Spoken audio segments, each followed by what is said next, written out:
Hello children, आज हम grammar portion में द आर्टिकल्स पढ़ेंगे। What is articles? आर्टिकल्स को पढ़ने से पहले हम ये समझते हैं कि जैसे तुम हिंदी में वर्णमाला अ आ इ ऊ ए ए, ओ औ अंग और क ख ग घ ग च छ ज झ ड ढ ड ढ ढ ये जो पढ़ते हो, इसी के द्वारा ही इसमें आर्टिकल्स में तुम सीखोगे कि कैसे हम आर्टिकल्स का उपयोग कहाँ पर करते हैं। ठीक है। अब the articles a and the are used before noun. इनका जो a and the are the articles. Articles क्या है? A and the. इनका इस्तेमाल होता है बिफोर नाउन, संज्ञा के आगे। टू इंडिकेट, इंडिकेट माने दर्शाने के लिए देन। ठीक है। तो संज्ञा के आगे, संज्ञा को दर्शाने के लिए उसके आगे हम ए एंड दे का प्रयोग करते हैं। और आर्टिकल जो है are a type of adjective. Adjective तुम जानते हो, विशेषण। विशेषण भी है, एक प्रकार के विशेषण है। वो विशेषता बताते हैं कि वस्तु कितनी है, क्या है, वो क्या प्रॉपर है, डेफिनिट है या इनडेफिनिट है, तो ये सब पता चलता है। इसलिए इसको हम एडजेक्टिव भी बोलते हैं। Articles are of two kinds. Article जो होते हैं वो दो प्रकार के होते हैं। एक तो होते हैं उसको एक होता है इंडेफिनिट आर्टिकल और दूसरा होता है definite article. Indefinite article, definite article. तो पहले हम इंडेफिनिट आर्टिकल्स के बारे में पढ़ेंगे। तो इनडेफिनिट आर्टिकल्स में आता है a and an. A and an are called indefinite articles which do not indicate any particular noun. वो किसी पर्टिकुलर विशेष व्यक्ति के बारे में अगर बात हो रही हो तो वहाँ पर हम ए एन का इस्तेमाल नहीं करते हैं। जहाँ पर पर्टिकुलर हमें नहीं पता नाउन क्या है, संज्ञा पर्टिकुलर वस्तु का नहीं पता है, तो वहां पर हम ए और एन लगाएंगे। जैसे ए फ्रेंड, एक दोस्त। अब वो दोस्त एनी फ्रेंड, कोई भी दोस्त हो सकता है, तो ए फ्रेंड। ए डिश, कोई भी डिश जो हम भोजन बनाते हैं व्यंजन में, तो कोई भी डिश, कोई भी वस्तु हो सकती है, any dish. An apple, any apple, कोई भी एप्पल। तो उनके आगे हम ए एन डी का प्रयोग करते हैं जहां पर पर्टिकुलर नाउन नहीं होता। We do not indicate any particular noun. A is used before word beginning with a consonant sounds. इससे पहले वाले वीडियो में मैंने कॉन्सोनेंट और वॉवल्स के बारे में बताया है। वहां से तुम उसको देखोगे कि what is consonant and what is vowels. तो कॉन्सोनेंट साउंड्स को हमने यहाँ पर फिर से एक बार रिवीजन के लिए, कॉन्सोनेंट साउंड जैसे तुम लेटर्स, इंग्लिश के अल्फाबेट्स हैं लेटर्स, देयर आर 26 लेटर्स। तो उनमें से B C D F G H J K L M N P Q R S T V W X Y Z. तो ये जो हैं ये कॉन्सोनेंट साउंड्स आते हैं इनसे। अब कैसे निकलते हैं? जैसे बी है तो बी से जैसे बॉल है, ब है ना। और हिंदी में भी तुम्हें मैंने बता दिया है, क ख ग घ च छ ज झ य ट ठ ड ढ क थ द ध न प फ ब भ ब। तो वहां से ब। सी स और क भी होता है। सी स की साउंड भी करता है और क की साउंड भी करता है। वैसे ही डी ड, डॉल जैसे होता है। तो इनके आगे हम ए लगाते हैं। कॉन्सोनेंट साउंड्स के आगे हम ए का इस्तेमाल करते हैं। जैसे यहाँ पर कुछ एग्जांपल्स हैं। कैट, तो कैट के क से शुरू हो रहा है, के। सी ए टी कैट बोलते हैं, लेकिन क की साउंड आ रही है देखो सी में, तो यहाँ पर हम ए लगा देंगे। ए कैट। बॉल, बी से शुरू हो रहा है, सिंपल तरीका, ए बॉल। डॉल, डी से शुरू हो रहा है, ए डॉल। हैन, ए से एच से शुरू हो रहा है, ए हैन। लेमन, नींबू, लेमन एल से शुरू हो रहा है, एल यहाँ हमने लिखा हुआ है देखो, ए लेमन।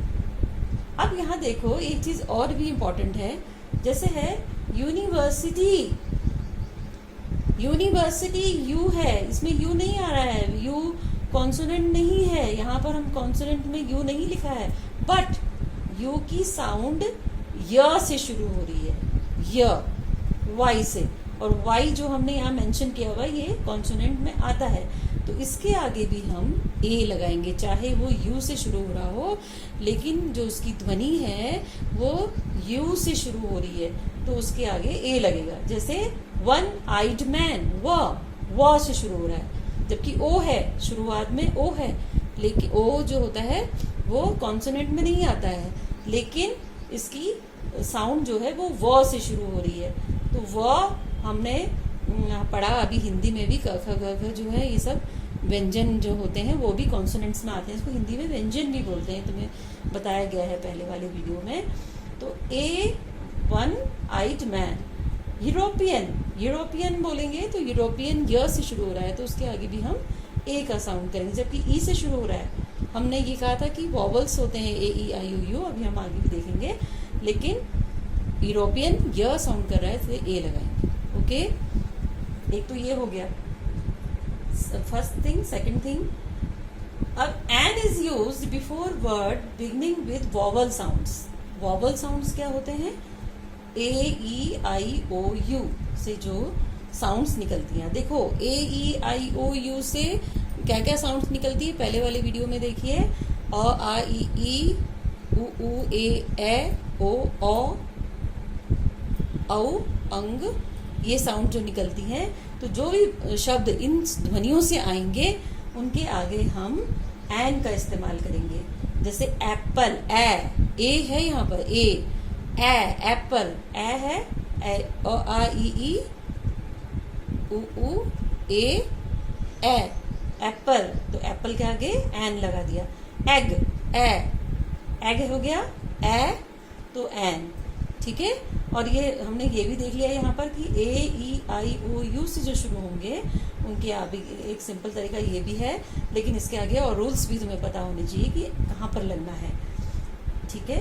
तो ये हो गए इसकी जो साउंड्स निकलेंगी, इनको हम वॉवल साउंड को हम स्वर ध्वनियाँ भी बोलते हैं, स्वर ध्वनि। कॉन्सोनेंट साउंड्स को व्यंजन ध्वनियाँ, और इनको हम वॉवल साउंड को बोलते हैं स्वर ध्वनियाँ। स्वर होते हैं अ आ ई, तुम हिंदी वर्णमाला में जानते हो। An is use before letter H which is not pronounce unsounded. अब देखो एन का इस्तेमाल हम यहाँ पर एच है क्या? ए ई आई ओ यू में एच नहीं है, बट हम एच के आगे भी एन लगाएंगे। क्यों? क्योंकि जैसे हमने बोला ऑनेस्ट, अ साउंड आ रही है, अ आ ई ए आई ओ, अ साउंड आ रही है, तो इसलिए हम उसके आगे एन लगाएंगे। आर, आ की साउंड आ रही है, आ, तो वो स्वर है, तो उसके आगे भी हम एन लगाएंगे, चाहे उसके आगे एच से ही वो वर्ड शुरू हो रहा हो। जो एच है वो अनसाउंडेड है, उसकी साउंड नहीं आ रही है, उसको प्रोनाउंस नहीं किया जा रहा है। आर्ली में भी आ से शुरू हो रहा है, तो एन लगाएंगे। ऑनर, ऑनर, तो अ के आगे भी एन लगाएंगे। ओके, अब बिफोर एब्रीविएशंस, जैसे एब्रीविएशन होता है MP, MLA, NCC cadet, LED bulb, ठीक है। जबकि ये एम हमने यहाँ पर मेंशन किया है, देखो व्यंजन कॉन्सोनेंट साउंड में, और एन भी हमने यहाँ पर किया है, लेकिन इनकी साउंड क्या आ रही है? एम, ए से शुरू हो रही है ना, तो हम उसके आगे भी एन लगाएंगे। एमएलए, ए। तो ये सबसे इजी तरीका है कि तुम ये देख लो कि साउंड किससे शुरू हो रही है, किस ध्वनि से शुरू हो रही है, स्वर से हो रही है या व्यंजन से, वॉवल साउंड या consonant sound. And NCC, NCC cadet, LED, A से शुरू हो रहा है, तो an LED bulb. Okay, next, a an is used only before singular countable noun. A और एन का इस्तेमाल प्लूरल के साथ, प्लूरल नाउन के साथ यूज नहीं होगा। अगर एक से अधिक वस्तुएं हैं, बहुत सारी चीजें हैं, तो वहां पर ए एन का इस्तेमाल नहीं होता है। जहां पर एक सिंगुलर, एक वस्तु है, एक वचन है, तो वहां पर भी हम सिंगुलर काउंटेबल नाउन के आगे ही ए और एन का इस्तेमाल करेंगे। जैसे ए टेबल, ए बनाना, ए लेपर्ड, एन का हम इस्तेमाल करते तो एन एप्पल, जैसे हमने यहाँ बोला था, एक सेब, एन एग, एक अंडा, तो ए एन का इस्तेमाल हम सिंगुलर काउंटेबल नाउन के आगे करते हैं। A an must be use before the adjective. Adjective क्या होते हैं? विशेषण। विशेषण के आगे भी हम ए यूज कर सकते हैं। क्या उसके पीछे एक रूल है, if these comes before singular countable noun. अगर ये सिंगुलर काउंटेबल नाउन के आगे, जिन काउंटेबल नाउन माने जिनको हम गिन सकते हैं, उन संज्ञा को जिनको हम गिन सकते हैं, अगर उसके आगे वो आ रहा है तो हम उसके आगे ए या एन का इस्तेमाल करेंगे। जैसे बिल्डिंग, लार्ज। लार्ज माने है बड़ी सी बिल्डिंग, तो ये विशेषता बता रहा है बिल्डिंग की। ये एडजेक्टिव वर्ड है large. A large building. Building एक ही है। देखो यहाँ पर हमने कहा ना सिंगुलर काउंटेबल नाउन, एक सिंगुलर काउंटेबल नाउन है तो ए लगाएंगे। ब्यूटीफुल फ्लावर, सुंदर फ्लावर, ब्यूटीफुल है, सुंदर है ना? तो एडजेक्टिव है, विशेषता है, लेकिन फ्लावर एक ही है तो एक है, तो ए ब्यूटीफुल फ्लावर। अगली इंसिडेंट, घटना। इंसिडेंट माने घटना, भद्दी, बेकार, खराब, मन को खराब करने वाली। अगली इंसिडेंट, तो अगली अ से शुरू हो रहा है, ये वॉवल साउंड आ रही है तो एन लगाएंगे इसके आगे, एन। अगली इंसिडेंट, एक घटना है। डार्क नाइट, एक अंधेरी रात, एक अंधेरी रात, उसके लिए हम ए लगाएंगे। Okay, next, before an uncountable noun only, uncountable noun भी if it comes after the word such. देखो जिनको हम गिन नहीं सकते, कुछ नाउन ऐसे हैं जो हम नहीं गिन सकते, लेकिन अगर उसमें वर्ड सच आ रहा है, सच के बाद अगर वो आ रहा है वो वर्ड, तो वहां पर हम ए और एन का इस्तेमाल करेंगे। जैसे नॉलेजेबल पर्सन, तो नॉलेजेबल, नॉलेज जो है वो हम काउंट नहीं कर सकते किसी की ना, उसको हम काउंट कर सकते हैं नॉलेज, ज्ञान, लेकिन क्या है वो वाक्य, he is such knowledgeable person a, he is such a knowledgeable person, तो ए लगाएंगे। ठीक है। Such incident is indeed unfortunate, incident घटना, such an incident is indeed unfortunate. Okay,